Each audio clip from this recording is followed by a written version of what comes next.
Hello, I'm the former games tester, and the other day on my Instagram I put on a story to say that there was going to be a very special delivery for both me and the Man Cave, coming from a very nice man on eBay at a very reasonable price. This arrived, and I'm going to do a little bit of an unboxing because it's a slightly rare console. The feedback on Instagram has been, some of them have been very positive, and some of them have been very negative. Not negative in a sense that it's, oh, what have you done buying that? But because the console itself wasn't particularly well received. So I'm going to do a little bit of unboxing, and it's on this. Yeah. Okay, so it's time to unbox my new addition to the Man Cave, which is of course the Atari Jaguar. The box itself is in pretty good nick actually. It's not that much to say along the sides or on the top. The back has a collection of the games, as most consoles did back then, and still do today, I suppose. Have the games that you could play. That's the one I'm looking for the most. But at the moment, I can't find one online for less than around about £50 to £150, which is quite expensive at the moment. So let's open this up. This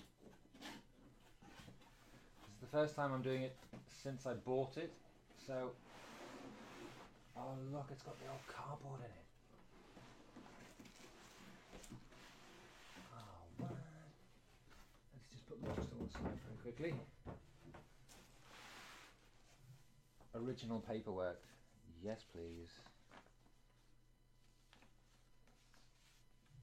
Atari's European Distribution Centre. That's in Holland. And then a registration card for them there. An original registration card. I wonder if there's any dates on it or anything like that. Can't see any dates on there. Attention all owners, please complete the enclosed guarantee registration card and return it to us using the attached ready gummed label. Wow. Ready gummed label. It's still ready gummed. That's the amazing thing. What are these? Attention Jaguar owners. Every other brand new Atari, we want to keep up with all the exciting developments of the Jaguar scene. The Jaguar Owners Club, I thought that was something different, will be launched shortly, and amongst the benefits, I wonder if that ever launched. Maybe I should try and find out if that ever actually did launch. Fantastic. And then a thank you note from Atari themselves to say that thank you for purchasing the Jaguar. To a user manual. And then it goes on to talk about RF cables. Look at the RF cable on the TV. That's basically just how to use it, I suppose. It's astonishing. I do love old paperwork. Old paperwork is fantastic. There it is. Here's the big guy. Still in original wrapping, which is just amazing. And there it is. It's quite sizable. There's your on and off button. There's your cartridge lows, the Jaguar logo. 64-bit, get in. Connections on the back. DSP and AV at the back. Powers and TV cables, and obviously a serial number on the back. This will go pride of place, that's where your controllers go. And speaking of controllers, put that back in there for 2 seconds.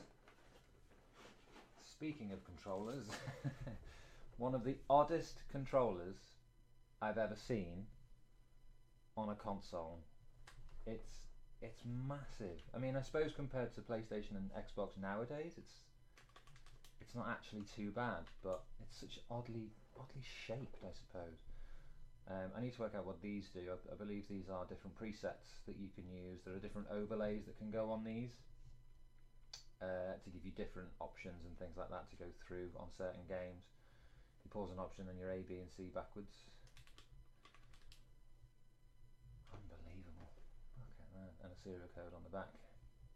Now the guy I bought this off said he'd only played it since he bought it. He bought it second hand and bought it for around, well actually I don't know what he paid for it, but he only played it for about half an hour, and the only game he had for it was this, which again is in its original wrapping, which is just sensational. Big Atari logo on the back. Cybermorph. It's not a game that I know very well, but it does have copyright of 1993 written on it, which is awesome. So this will be the first game I play. The games on Atari Jaguar nowadays are actually creeping up in value very, very, very rapidly. as I say, the Alien vs Predator is an expensive game to buy nowadays, especially in its original box. Then you've got the power cables into the back, and underneath this there should be an RF cable. There it is. There is the RF cable, which is just mental. So I'm hoping to be able to get some game footage down of the Atari Jaguar, but that will go pride of place in the man cave. I will take a picture of it when it's all set up and put it into this video. So that's the unboxing of the Atari Jaguar that I bought off eBay. So that was the unboxing of my new addition to the man cave, the Atari Jaguar. Did you own one of these consoles when they were first released? Have you bought one second hand?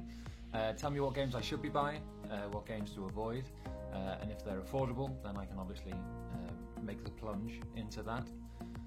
So if you want to get in contact with me, you can do through YouTube, on Facebook and on Instagram under the same name, The Former Games Tester. Come along and join the communities. There are a great bunch of people in there. Always great comments and always great love in there for everyone who comments. My DMs are always open, so if you want to contact me in any way, shape or form, please feel free to do so. If you've got any recommendations for games across any games console or genre, get in contact, and I look forward to hearing from you. Hope you enjoyed the video, and I shall see you in another one very soon.